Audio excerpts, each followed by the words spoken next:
दुर्योधन अपने 100 भाइयों के साथ द्रोण गुरु जहाँ पे ठहरे थे वहाँ पे शिक्षा लेने के लिए जाते हैं।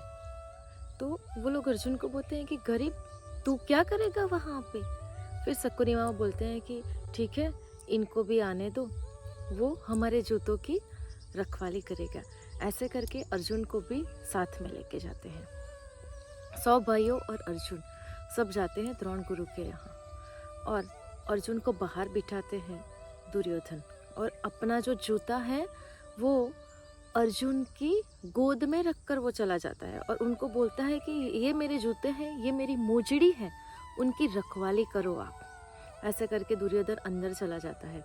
द्रोण गुरु सभी कौरवों को देखकर बहुत आनंद होते हैं, विवेक से उनको बुलाते हैं, आसन देते हैं, बिठाते हैं, फिर उनको मंत्र सिखाते हैं। पहले दिन क्या करते हैं कि एक एक कागज़ पे सबको मंत्र लिख कर देते हैं, फिर बोलते हैं कि आप इनकी पढ़ाई करो, अच्छे से रटो, और बिना कागज़ के बिना देख के आप सबको बोलना है। फिर कौरवों को वो मंत्र देते हैं, सिखाते हैं। फिर जब थोड़े टाइम के बाद सबको खड़ा करते हैं और उनको जब बोलने के लिए बोलते हैं तो वो लोग अच्छे से बोल नहीं पाते। फिर गुरुजी गुस्सा हो जाते हैं, फिर थोड़ी जोर की आवाज़ से वो मंत्र का फिर से उनको सिखाने लगते हैं, बोलते हैं। तो वो जो गुरुजी की आवाज़ थी वो अर्जुन ने सुन ली थी और वो जो मंत्र था वो अर्जुन ने सुन लिया। उनके कानों ये शब्द पड़े थे और अर्जुन ने उनको रटना शुरू किया थे। फिर क्लास ख़त्म हो जाती है, दुर्योधन अपने भाइयों के साथ आते हैं बाहर। अर्जुन उनको पैर में जूते पहनाते हैं, फिर वो सब लोग अश्व पे बैठ जाते हैं। लेकिन अर्जुन को बोलते हैं कि गरीब तू क्यों बैठेगा, तू हमारे आगे आगे दौड़ और हम सब लोग बगीचे में जाएंगे और वहाँ पे खेलेंगे। ऐसे करके, और अर्जुन को भी क्या, उनको पढ़ाई की चिंता थी, अर्जुन को सीखना था, इसीलिए वो कुछ बोलता नहीं है। जैसे वो लोग करते हैं, जैसे दुर्योधन बोलता है वैसे ही अर्जुन सब कुछ करता है और वो लोग वहाँ से चले जाते हैं बगीचे में। फिर बगीचे में जाते हैं और दुर्योधन एक पुष्प होता है, फ्लावर्स, फूलों, उनका एक गेंद बनाते हैं और बोलते हैं कि ये गेंद जिनको लगेगा वो घोड़ी बनेगा, उसके ऊपर सवारी करेंगे और जो सवार करेगा वो उनको पिटेगा। ऐसे करके गेंद बनाता है और सब लोग भाग जाते हैं फेंक के, और अर्जुन वो मंत्र का जाप कर रहा होता है, वो रटन कर रहा होता है, वो सीखता है मन ही मन, तो उनको ही लग जाता है। और दुर्योधन है वो उनको बोलता है कि आपका दाव है, आपका हिस्सा है, आपको घोड़ी बनना पड़ेगा। ऐसे करके अर्जुन को घोड़ी बनाते हैं, उनके ऊपर दुर्योधन बैठता है और वो तो पीटता ही है लेकिन उनके सारे भाइयों भी पीटते हैं। तो अर्जुन को 101 उसको थप्पड़ पड़ता है। फिर दूसरी बार बारी आती है तो अर्जुन दुर्योधन को वो गेंद है वो मारता है, लेकिन शकुनी मामा क्या बोलते हैं कि दुर्योधन का हिस्से का दांव मैं लूँगा, और शकुनी मामा खुद घोड़ी बनता है और अर्जुन उसके ऊपर बैठता है। लेकिन उनके जो 100 भाइयों थे वो उनको बहुत हल्के हाथ से पीटते हैं, वो कुछ करते नहीं और भाग जाते हैं। ऐसे करके अर्जुन को 3 बार घोड़ी बनाते हैं, 3 बार। फिर जब चौथी बारी आती है तो वो सब लोग बोलते हैं कि आज का दाव खत्म, अब हम घर चलते हैं और कल खेलेंगे। तो अर्जुन को पीठ पे बहुत चोटें आती हैं लेकिन वो घर में किसी को बताता नहीं है। तो एक दिन क्या होता है कि जब वो नहा रहा होता है तब वो चुपके से नहा रहा होता है। अर्जुन हर रोज़ क्या करता है कि चुपके से नहा रहा होता है, किसी को कुछ बताता नहीं है और चुपचाप कपड़े पहनकर पढ़ने के लिए निकल जाता है। लेकिन एक दिन जब वो नहा रहा था तो भीम ने उनके पीठ पर जो चोट लगी थी वो देख लिया। फिर भीम ने अर्जुन से कुछ बोला नहीं। भीम ने सोचा कि मैं ही अर्जुन के पीछे पीछे जाता हूँ, देखता हूँ वो कैसे पढ़ाई करता है, वो मैं खुद जाके देखता हूँ आखिर बात क्या है। तो भीम क्या करता है कि जहाँ पे ये 100 कौरव और अर्जुन जी वहाँ पे द्रोण गुरु के घर जाते थे पढ़ने के लिए, उनके सामने एक विप्र का, ब्राह्मण का घर था, वहाँ पे जाके बैठ जाता है देखने के लिए। तो वहाँ के जो ब्राह्मण और उनके बच्चे थे वो थर थर काँपने लगे थे भीम को देख के। तब भीम बोलता है कि आप मुझसे डरो मत, मैं तो अर्जुन जो पढ़ाई करते हैं, ये जो कौरव पढ़ाई करते हैं, वो कैसे पढ़ाई करते हैं वो सब मैं देखने के लिए आया हूँ। उसके बाद वो सब अश्व पे बैठ के आते हैं और अर्जुन चल कर आता है। भीम को देखकर बहुत दुख होता है। फिर वो लोग अर्जुन को बाहर बिठाते हैं, रूम के बाहर, घर के बाहर, और अर्जुन सबकी जूती की रखवाली करता है। उनको गोदी में जब जूते अपनी मोजड़ियाँ देखकर जाता है तो ये देखकर भीम को रोना आ जाता है। फिर शाम का जो वक्त होता है तो वो लोग आते हैं, अर्जुन उनको जूते पहनाता है और वो सब लोग अश्व पे बैठते हैं और अर्जुन दौड़ रहा होता है उनके आगे। कैसी कुदरत की लीला। अपने पिताश्री का राज्य वो लोग भुगत रहे थे और अपने ही चाचा के लड़के के साथ वो लोग अन्याय कर रहे थे, अधर्म कर रहे थे। फिर भीम क्या करता है कि उनके पीछे पीछे ही जल रहा होता है।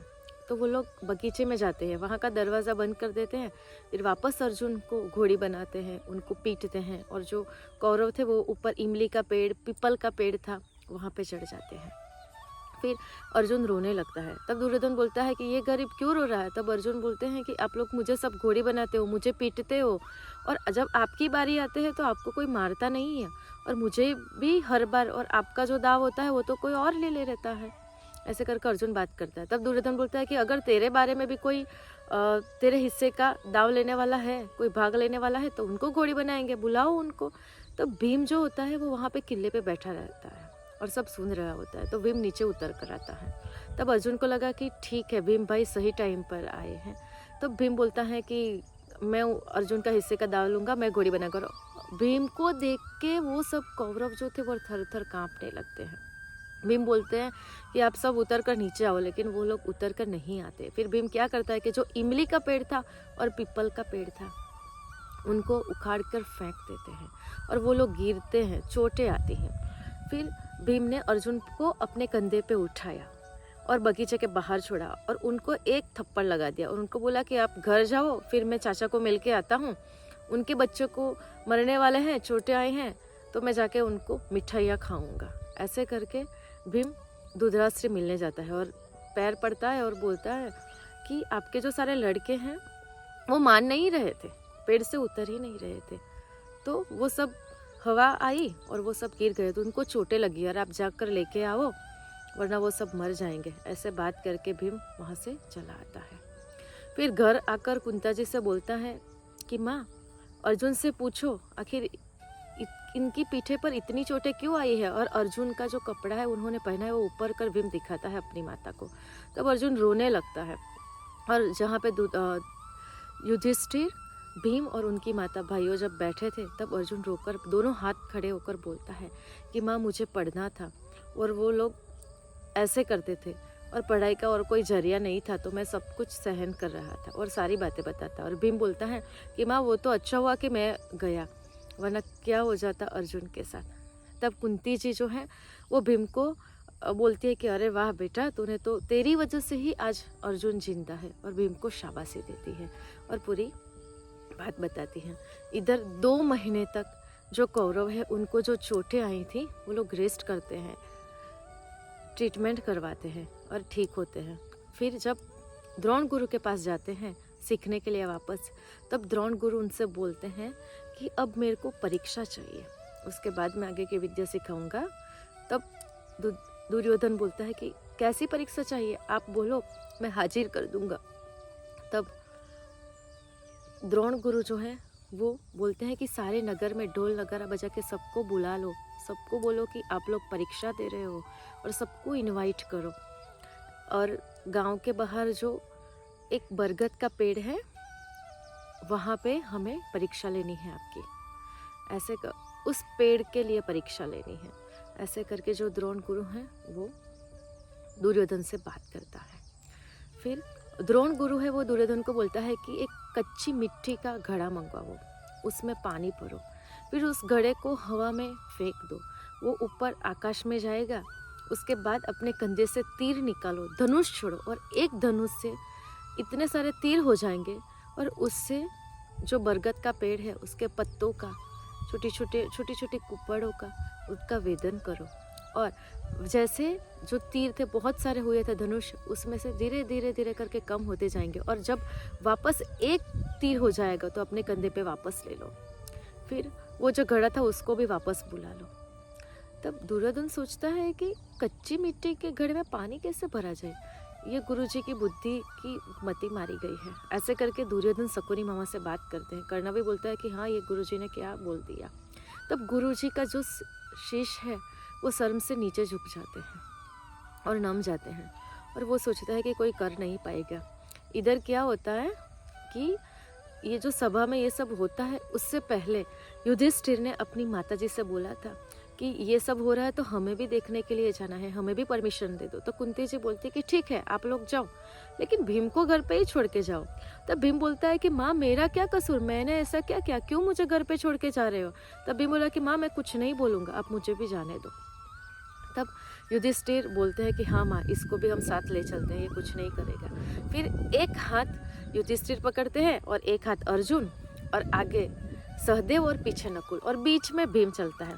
और भीम देख के बोलता रहता है कि देखो मेरी तो राजा की जैसी सवारी, मेरी तो क्या शाइबी है। फिर युधिष्ठिर उनकी तरफ आँख बड़ी करके देखता है, फिर भीम चुप हो जाता है। तो वो लोग भी सभा में आए थे और ये जो सारी बातें द्रोण गुरु उनको बता रहे थे तो वो भी सुन रहा था। तब भीम बोल रहा था कि ये क्या बड़ी बात है, बरगद का पेड़ के पत्ते को क्यों वेदन करने की जरूरत है, मैं तो पूरा बरगद का पेड़ ही निकाल के फेंकता हूँ। फिर अर्जुन बोलते हैं कि मैं करूँगा। युधिष्ठिर को बोलता है कि भैया मुझे आज्ञा दो, मैं करूँगा। फिर युधिष्ठिर अर्जुन को हाँ बोलते हैं। उसके बाद अर्जुन सभा में उठकर बोलते हैं कि अगर गुरुजी मुझे आज्ञा दे, मैं आपके बाहर रूम के बाहर बैठ के पड़ा हूँ, तो आप मुझे आज्ञा दें तो मैं करूँगा। तब गुरुजी सोचते हैं कि ये बाहर वाला क्या करेगा। तब भी अर्जुन बोलता है कि नहीं मैं करूँगा। उनको अपने आप पर विश्वास था। वो दुर्योधन से बोलते हैं कि आप मुझे गुरुजी की परमिशन लेके दो, मुझे आज्ञा लेके दो, मुझे ये वर वेदन करना है, मुझे बरगद का पेड़ का वेदन करना है। तब दुर्योधन बोलते हैं कि आप युधिष्ठिर से लिखवा लो कि अगर आपसे नहीं हुआ तो आपके 2 कान और नाक काटेंगे। तब अर्जुन जाके युधिष्ठिर को बोलते हैं कि मुझे दस्तावेज करके दो, लिख कर दो। युधिष्ठिर मना कर देते हैं कि ऐसी शर्त वाली परीक्षा हमें नहीं देनी। फिर भी अर्जुन बोलता है कि मैं अपने प्राण निकालूंगा। युधिष्ठिर बोलता है कि मैं भी अपने प्राण निकालूंगा। फिर भी युधिष्ठिर अर्जुन को लिख कर देता है। भीम बोलता है कि भैया लिख के दे दो। तो ताम्रपत्र के ऊपर युधिष्ठिर लिख के देता है, आज्ञा देता है। फिर जो अर्जुन है उनको भी दुर्योधन द्रोण गुरु से परमिशन दिलवाता है। तो ऐसे करके जब अर्जुन ने पहला मंत्र कच्ची मिट्टी का घड़ा लिया तो वज्र का मंत्र बोला। तो उससे क्या हुआ कि जो घड़ा था वो वज्र का हो गया। फिर दुर्योधन को बोला कि अंदर जल भरो। फिर उन्होंने वायु मंत्र का जाप किया। उससे क्या हुआ कि वायु हवा आई और वो घड़ा को ऊपर लेके चले गए।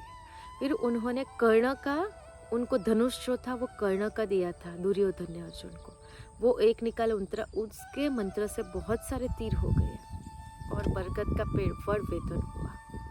और वापस उन्होंने मंत्र बोला और वापस तीर धनुष जो थे वो कम होते गए।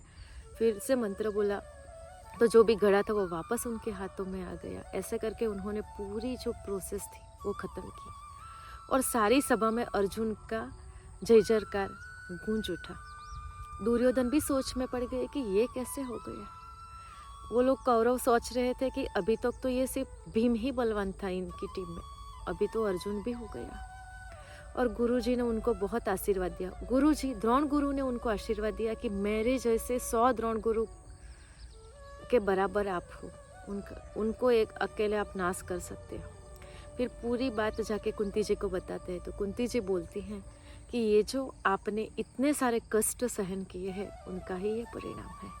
ऐसा करके कुंती जी उनको बहुत शाबाशी देती हैं और सब लोग खुश होकर घर जाते हैं और द्रोण गुरु भी अपने घर उनको भी भेज देते हैं, वो भी अपने घर जाते हैं।